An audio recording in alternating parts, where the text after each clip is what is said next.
සුබෝදෑසනක් වෙලා උදේ 9ට විතර ඇති දැන්. බක්මාසය කියන්නේ සාමාන්‍යයෙන් අපි විතරක් නෙමේනේ මුළු සොබා දහමත් ඒ මාසය හරි ආදරෙන් පිළිගන්නවා. ඉතින් අද vlog එකෙන් ඔයාලත් එක්ක බෙදා ගන්න හදන්නේ කොහොමද අපි 4 දෙනා මේ මාසෙදි ලෑස්ති වුණේ අපේ සිංහල සහ දමිළ අලුත් අවුරුද්ද පිළිගන්න කියලා. සාමාන්‍යයෙන් අපේ ගෙදර පැල හිටවන්නේ මම නෙමෙයි. හැබැයි ඒ අස්වැන්න නෙලන්න නම් මම පැන පැන යනවා. ඉතින් ඒ වගේ මොහොතක් තමයි ඔය දකින්නේ. මිරිස් අමු මිරිස් ගහේ මම නෙමේ ඇත්තටම ඕක හිටවුවේ අපේ නංගි. හැබැයි ඕක ඒ ගෙඩි ටික කඩාගන්නේ කරල් ටික කඩාගන්නේ මම. හරි.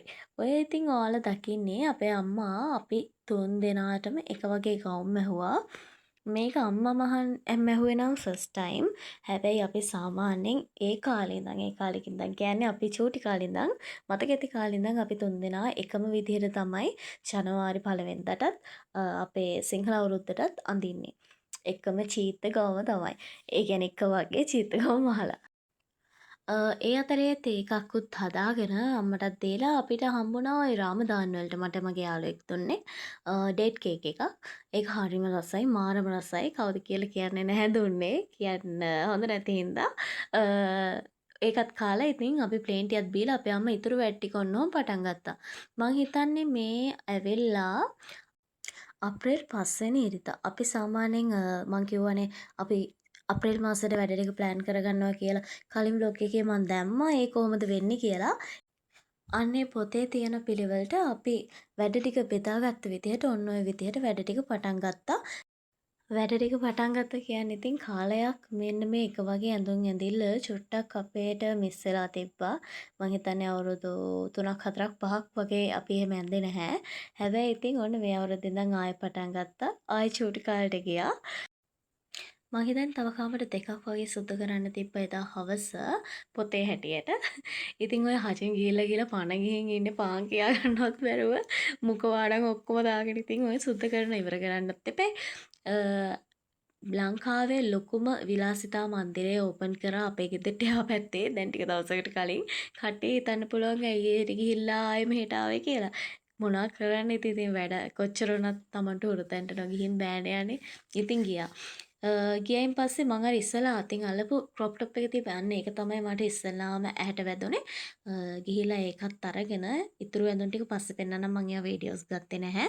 මාරම ක්‍රවුඩ් ඒ හින්දා මං වීඩියෝස් මුකුත් ගත්තේ නැහැ. චූටි චූටි ක්ලිප්ස් ටිකක් ගත්තේ. ඔන්න මේ බලන්නේ අයිස් කියුබ් මොල්ඩ් එකක්. කොහෙ ගියත් ඉතින් ඔය වගේ දෙයක් ගන්නවම තමයි. බලලා හරියනවා. ඒක අනේ මන් දන්නේ. ඒක ඇහැට පොඩි නිදහසක් වගේ.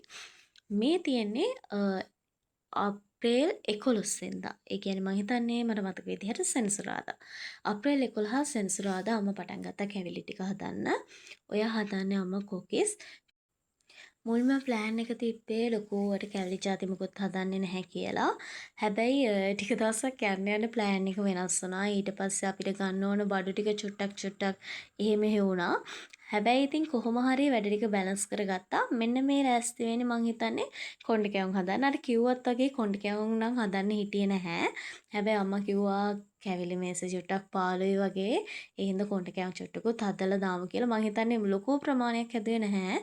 කැවුම් 25ක් වගේ තමයි ආවේ මං හිතන්නේ මට මතක විදිහට. ඔව් කැවුම් 25ක් 30ක් වගේ එන්නේ නැති. ඕකිනුත් ඉතින් අර කොණ්ඩේ ආපු නැති චූටි මිස්ටේක් වෙච්ච ඒවත් එක්ක කැවුම් 20ක් වගේ හැදෙන්නේ නැති. ලොකු ප්‍රමාණයක් හැදුවේ නැහැ මේ දේවල්.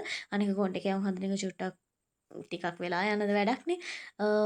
එහෙම තමයි සිද්ධ වුණේ. හැබැයි ඒ කාලේ නම් මට මතකයි අපේ අම්මා මන් දන්නේ කොහොම කරාද කියලා එක ජාතියකින් කැවිලි 200ක් 300ක් එතෙන්ට එච්චර කිට්ටු වෙන්න හදනවා. එච්චර ප්‍රමාණයක් හදනවා. මොකද මේ අපිට ගොඩාක් හිටියා අපේ වටපිටාවේ මුස්ලිම් යාළුවෝ. ඉතින් යාලා අපිට රාමදාන් දෙනවා වගේම අපි සිංහල සහ දෙමළ අලුත් අවුරුද්දට එයාලට දෙනවනේ. ඉතින් එතකොට ඉතින් අපි ඉතින් හොඳට කැවිලි පිඟාන පිරෙන්න ලස්සනට හදලා දෙනවා. එන්නේ ඒව ඔක්කොම වැඩ ටික බැලන්ස් කරේ ගෙදරම තමයි කඩෙන් ගත්තේ නැහැ. කේක් එක පවා ගෙදර හැදුවේ. එතකොට කිලෝ 4ක් 5ක් කේක් හැදුනා. ඒවටත් ඇත්තටම ඉස්සර දැන් වගේ බීටර්ස් මුකුත් තිබ්බේ නැහැ. ඔක්කොම අපි 4 5 දෙනා එකතු වෙලා අතින් මික්ස් කරලා තමයි හැදුවේ. ඉතින් කොච්චර අමාරු වුණත් හරිම සුන්දර අවුරුදු කාලයක් තිබ්බා අපිටත්. කොළඹ වුණත් ගමේ නෝනට කොළඹ වුණත් අපිටත් ඇත්තටම සෑහෙන සුන්දර ලස්සන අවුරුදු කාලයක් තිබ්බා පුංචි කාලේ. ඔය විදිහට අම්මා ඔය ටික පැතල ඉවරුණාන් පස්සේ ඉස්සෙල්ලාම හදපු කොකෙස් ටික තෙල් බේරෙන්න දාලා තිබ්බනේ. ඒ ටික දැම්මා. ඔන්න ඔය මුං ඇට ටිකයි තල ටිකයි හොයාගන්න පුදුම මහන්සියක් වුණේ. මං හිතන්නේ මං කඩවල් 5කට විතර ගියා. මං දන්නේ තල නම් හරි කමක් නෑ. ඒවා මෙහෙ නැහැයි කියමුකෝ, චුට්ටක් හොයාගන්න අමාරුයි කියමුකෝ. හැබැයි මුං ඇට මං දන්නේ නැහැ හොයාගන්න මාර අමාරු වුණා. ඔය 12 වෙනිදා වෙලත් ඔව් 12 නෑ 11. 11 වෙනිදා වෙලත් මුං ඇට තිබුණේ නැහැ කඩවල් වල. ඔය අම්මා හදන්නේ දැන් මුං ඇට කැවුම්, මුං කැවුම්, මුං කැරලි එහෙමත් කියනවා නේද? තැනින් තැනට මං හිතන්නේ පැත්තෙන් පැත්තට භාෂාව වෙනස් වෙනවා ඒකෙත්. ওই විදිහට ওই ටිකත් හදාගෙන ඊට පස්සේ පුංචි කෑලි වලට පුංචි කෑලි කියන්නේ ඩයමන්ඩ් ෂේප් එකට කපාගෙන දැන් මේ හදන්න ලෑස්ති වෙන්නේ අර අමාරුවෙන් හොයාගත්ත තල ඇට ටික දාලා හැඳි කැවුම්. හැඳි කැවුනුත් හදන්න හිතුවේ නැහැ. හැබැයි දැන් කොණ්ඩේ කැවුනුත් හැදුවානේ. ඒ හින්දා හැඳි කැවුම් චුට්ටකුත් හදමුයි කියලා හිතුවා. හැඳි කැවුම් වල මික්ෂර් එක හදාගෙන ඒක නම් මහ ලොකු අමාරුවක් නෑ. ඒ මිශ්‍රණය හදාගන්න විතරයි තියෙන්නේ. ආයේ මේවැයි රෙසිපීස් ඕන නම් කමෙන්ට් කරන්න. මම නෙමේ හදන්නේ. අපි අම්මට කියලා රෙසිපි ඉල්ලලා දෙන්නම්. ওই විදිහට මිශ්‍ර කරගත්තයින් පස්සේ ඕක ඉතින් මෙන්න මේ තල ටිකත් පොඩ්ඩක් අම්මා හොදලා චුට්ටක් වේලෙන්න දැම්මා. වේලෙන්න දාලා කපලේ පැදලා ගත්තා. ඊට පස්සේ ඒ ටික මික්ස් කරලා නිකන් තාච්චියට දාලා ගන්න තමයි තියෙන්නේ. අරගොල්ලන්ගේ සෙල්ලම් දැක්කනේ. ඉතින් මෙන්න මෙයාව බලන්න. මෙයා ප්‍රෙග්නන්ට් වෙලානේ හිටියේ. මෙයාට දැන් කළු කොල්ල 5 දිනක් කෙල්ලොයි කොල්ලොයි මික්ස් එකේ ඉන්නේ මං හිතන්නේ. දෙගොල්ලම ඉන්නවා. කළු පාට කොල්ලෝ ටිකුයි කෙල්ලෝ ටිකුයි හම්බෙලා. අපේ චූටි වගේ නෑ ඒගොල්ලෝ. ඇල තාත්තා මං හිතන්නේ ගොඩක් කළුයි. හරි මේ ඇවිල්ලා අප්‍රේල් මාසේ 13 වෙනිදා. නෑ 12 වෙනිදා. අප්‍රේල් 12 උදේ පාන්දර හොඳ වැහිකරුවක්. දවසම වහී කියලා හිතුවේ. හැබැයි එහෙම වුණ නැහැ. අම්මා උදේම රෙදි ටික දාලා තිබ්බා. ඒ ටික ගන්න ගිහිල්ලා හොඳටම නෑවා. මට කලින් දවසේ මං උදවලුරු හදන්න ප්ලෑන් කරගෙන හිටියේ. ඒ ටික හදන්න උදු ගෙනල්ලා තිබ්බට මට ඒ ටික පෙඟෙන්න දාන්න අමතක වුණා. එදා උදේම මේ ටිකක් දාලා දැන් මේ අපි අම්මා බලන්නේ මොනවද ලිස්ට් එකේ මිස් වෙලා තිබ්බ දේවල්, තායි ගන්න ඕන දේවල් කියලා. මේ නාගෙන වනාගෙන හැටි කරගෙන හදන්නේ මස්කට්. මගේ ෆස්ට් ටයිම් මේ හදන්නේ. මං කලින් උදුවල්ලු නම් හදලා තියෙනවා. මස්කට් හදන්නේ මේ පළවෙනි පාර. බලමු ඉතින් මොකක්ද වෙන්නේ කියලා. මස්කට් එකේ ඒ පිටි ටික අරගෙන ඒක ටික වෙලාවක් තියන්න ඕනේ. පැය 4-5ක් විතර. ඒකේ පිටි මණ්ඩිය විතරයි අපිට ඕන වෙන්නේ. ඒක ගන්න ටික වෙලාවක් තියන්න ඕනේ. එතකම් මම රුලන් අලුව හැදුවා. මේකත් මගේ ෆස්ට් ටයිම් නෙමෙයි. මං හිතන්නේ මම දැන් අවුරුදු 4-5 තිස්සේ විතර ඉඳන් හැම සිංහල අවුරුද්දකටම රුලන් අලුව හදනවා. ඒක ඉතින් මේ පාරේ හිතුවටත් වැඩිය රසට ආවා ඇත්තටම. ගිය පාරවල් වලට වැඩිය ඇත්තටම ගොඩක් රසට ආවා රුලන් අලුව එක. මම්ම කෑවා. නැත්නම් සාමාන්‍යයෙන් මං හදන දේවල් මං කනවා අඩුයි. හැබැයි ඒක කෑවා. ඔය අතරේ කොට කෑවමක් කඩලා බැලුවා. මැද තැම්පිලාද කියලා. සාමාන්‍යයෙන් අපි බුද්ධ පූජාව තියන්නේ නැතුව කන්නේ. ඒ වුණාට එදා නම් මට ඉවසන් ඉන්න බැරි වුණා. මොන පෙරේතකමක්ද දන්නේ නැහැ. අර ඉස්සෙල්ලා දැක්කේ අලුව හදන්න ලෑස්ති වෙනවා. අලුවත් මං දැන් අවුරුදු 3-4ක් තිස්සේ ඉඳන් හදනවා. හැබැයි ඒක මට චුට්ටක් බය හිතුණා. මේ පාර චුට්ටක් සෙට් වෙන්න ටිකක් වෙලා ගියා. මං හිතේ සෙට් වෙන එකක් නෑ ඔක්කොම විසික් කරන්න වෙයි කියලා. ඒ හින්දා ඒක පොඩ්ඩක් කන්ෆියුස් වෙලා තිබ්බ හින්දා රෙසිපි එකත් එක්ක මම ගත්තේ නැහැ ඒකේ වීඩියෝස් මොකොත් මට අමතක වුණා. මේ අර ලෑස්ති වුණේ උදුවල්ලු හැදුවා. ඊට පස්සේ මේ මස්කට් හදන්න මං හිතන්නේ විනාඩි 30ක් විතර හැඳි ගෑවා. Finally good looking.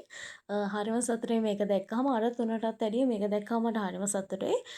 12 වෙනිදා හවස ඔන්න ඔහම දඟලලා ඔන්න පෙන්ඩෝල් දෙකත් බීලා නිදාගත්තේ මේ 13 වෙනිදා. අප්‍රේල් 13 වෙනිදා කිසිම නැකතක් තිබුණේ නැහැ. මං හිතන්නේ පුණ්‍ය කාලෙවත් පටන් ගත්තේ නැහැ. ඒ හින්දා කලින් දවසේ ඔක්කොම පහල් පිටික මං ඉවර කරපු හින්දා අම්මා උදේම හාල් පෙඟෙන්න දාලා හාල් ටික වේලලා අරගත්තා. ඊට පස්සේ ගෙවල් පොඩ්ඩක් අස්පස් කරලා දාලා ආයෙත් මේක හැමදාම කරන වැඩක්. අවුරුද්දට පල්ලෙහා අපේ මල් දාන එකට මල් දාන එක. ඒක හැමදාම නෙමෙයි. ඔන්න බලන්නකෝ යා මල් ටික දාන කලින්ද මොකද කරේ කියලා. ඊට පස්සේ ඉතින් හොර පූසා වගේ බහැලා යනවා. ඔහොම තමයි හැමදාම ඕනේ නැති වැඩ කරා. සාමාන්‍ය හැමදාම නෙමෙයි අපි ස්පෙෂල් දවසක් තියනවා නම් අපි එහෙම දානවා. හැමදාම වස් කර කර ඉන්න වෙලා නැති හින්දා. එදාම රෑ ඊට පස්සේ අම්මා අපිට අලුතෙන් බෙඩ්ෂීට් මැහුවා අපේ කාමර තුනටම. ඒවැ පුංචි වැඩ වගේක් තමයි ඔය දකින්න තියෙන්නේ. නංගී මමයි ගියා පහුවදා අපි සාමාන්‍යයෙන් ෆ්‍රෙෂ් ෆ්ලවර්ස් දානවා. පහුවදාට මල් ටිකක් හොයාගෙන ගිහිල්ලා හොඳට නෑවා. මොකද 13 වෙනිදා හවස හොඳටම වැස්සා. ලොකු වැස්සකට අහු වුණා. ඒ වැස්සට අහු වෙලා කොහොම හරි බාධක මැද ඉතින් කොහොම හරි ගිහිල්ලා මල් ටිකක් හොයාගත්තා. ඒ ගෙනාවෙත් හැබැයි ඉතින් නෙළුම් මල්. හරි. ඔය තියෙන්නේ අප්‍රේල් 13 වෙනිදා හවස 6ට විතර. මේක සාමාන්‍යයෙන් අපි පරණ අවුරුද්ද සඳහා ස්නානය කරනවානේ. ඒ වගේම වැදගත් වැඩක්. සාමාන්‍යයෙන් අපි අවුරුද්ද වස්සලට අනිවාර්යයෙන්ම බුදුන් වඳිනවනේ. අන්න ඒ වගේ පරණ අවුරුද්දට අපි අනිවාර්යෙන් බුදුරජාණන් වහන්සේට පහන පත්තු කරලා අපේ ගිය අවුරුද්ද වෙනුවෙන් අපි ස්තුතිවන්ත වෙනවා. ඉතින් ඔන්න ඔය විදිහට අපිත් එදා ඒ විදිහට මේ චාරිත්‍රාත් ඉෂ්ට කරා. ඉතින් ওই විදිහට තමයි අපි අවුරුද්දට ලෑස්තිනේ. අවුරුදු රොකෙන් හම්බ වෙනකම් බයි.